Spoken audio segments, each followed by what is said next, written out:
ভাই আমি বোম্বেতে অল্প কয়েকদিনের জন্য এসেছি। আমি বোম্বেতে অনেক জায়গায় ঘুরেছি, অনেক মসজিদে গিয়েছি। সেখানে আমি দেখেছি মুসলিম ভাইয়েরা, মাঝে মধ্যে আমার বেশ খারাপ লেগেছে। আমি তাদের দেখেছি যে মসজিদ থেকে বের হওয়ার পর মাশাল্লাহ তাদের মুখে অনেক বড় দাড়ি আছে, কিন্তু যখন তারা মসজিদ থেকে বের হয় তখনই একটা সিগারেট ধরায়, পান খাওয়া শুরু করে, যেটাকে দেখে মনে হয় অয়েল পেইন্ট, আর সিগারেটের ধোঁয়া ছড়াতে থাকে চিমনির মতো। মুসলিমদের এই সিগারেট খাওয়া আর পান খাওয়া, এ ব্যাপারে আপনি কি বলবেন? ভাই, আপনি প্রশ্ন করলেন যে আপনি যখন বিভিন্ন মসজিদে যান সেখানে দেখেন মুসলিমরা মসজিদ থেকে বের হয়ে সিগারেট টানা শুরু করে দেয়, আবার অনেকে পান খায়, দেখতে খারাপ লাগে। আমার মতামত কি ঠিক না ভুল? ইসলামে ধূমপানের অনুমতি আছে কিনা এ নিয়ে অনেক ফতোয়া দেওয়া হয়েছে। আগে আলেম ওলামাগণ একটা ফতোয়া দিয়েছিলেন এটা মাকরু, তখনকার দিনের জ্ঞান দিয়ে বলেছিলেন। তবে এখন বিজ্ঞান উন্নত হয়েছে আর বিশেষজ্ঞদের মতামতটাও বদলে গেছে। পবিত্র কোরআনে সূরা বাকারার 195 নম্বর আয়াতে উল্লেখ করা হয়েছে, বলা হয়েছে, তোমরা তোমাদের নিজেদের হাতে নিজেদের ধ্বংসের মধ্যে নিক্ষেপ করো না। তোমরা তোমাদের নিজেদের হাতে নিজেদের ধ্বংসের মধ্যে নিক্ষেপ করো না। বর্তমানে বিজ্ঞানের বিভিন্ন গবেষণা আমাদের বলে যে বিশ্ব স্বাস্থ্য সংস্থা আমাদের বলছে প্রতি বছর 10 লাখেরও বেশি মানুষ এই পৃথিবীতে মারা যায় শুধু ধূমপানের কারণে। যারা ফুসফুসের ক্যান্সারে মারা যায় তাদের মধ্যে 90%ই হলো ধূমপান করার কারণে। যারা ব্রঙ্কাইটিসে মারা যায় তাদের মধ্যে 70% মারা যায় ধূমপানের কারণে। কার্ডিওভাস্কুলার ডিজিজে যারা মারা যায় তাদের মধ্যে 25% মারা যায় কারণ তারা ধূমপান করত। এই ধূমপান হচ্ছে আসলে স্লো পয়জনিং। সিগারেটে থাকে নিকোটিন এবং টার।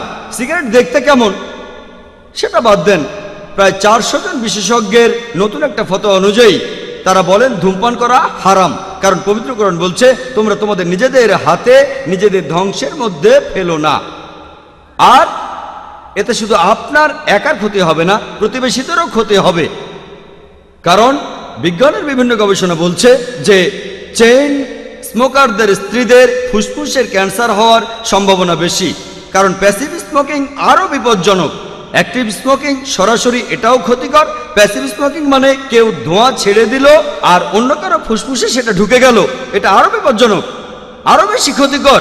ধূমপান করলে আপনার ঠোঁট কালো হয়ে যাবে, দাঁত কালো হয়ে যাবে, দাঁতের মাড়ি ক্ষয়ে যাবে, হাতের আঙ্গুল কালো হয়ে যাবে, তারপর গলার ক্ষতি হবে, এতে করে পেপটিক আলসার হবে, এছাড়াও হবে কোষ্ঠকাঠিন্য, এতে করে যৌন শক্তি কমে যাবে, আপনার স্বাস্থ্য খারাপ হয়ে যাবে, ক্ষুধা কমে যাবে, আপনার স্মৃতিও কমে যাবে। তাহলে এইসব গবেষণার উপর ভিত্তি করে বর্তমানে ওলামারা 400-এরও বেশি ফতোয়া দিয়েছেন যে ধূমপান করা হচ্ছে হারাম। এছাড়াও সূরা বাকারার 195 নম্বর আয়াতে উল্লেখ করা হয়েছে, বলা হয়েছে যে তোমরা নিজের হাতে তোমাদের ধ্বংসের মধ্যে ফেলে দিও না। তাই এটা আপনাদের ভালো লাগুক বা না লাগুক, ইসলামে এটা অনুমতি নেই। এবারে পান খাওয়ার প্রসঙ্গ নিয়ে বলি। পান খাওয়া, যদি পানের মধ্যে থাকে তামাক, যে কোনো রকমের তামাক, হোক সিগারেট, হোক হুক্কা, হোক চাবানো, এই সবগুলো স্লো পয়জনিং আর হারাম। এটা বাদে, এটা ছাড়া পানের মধ্যে তামাক থাকে না, শুধু থাকে সুপারি।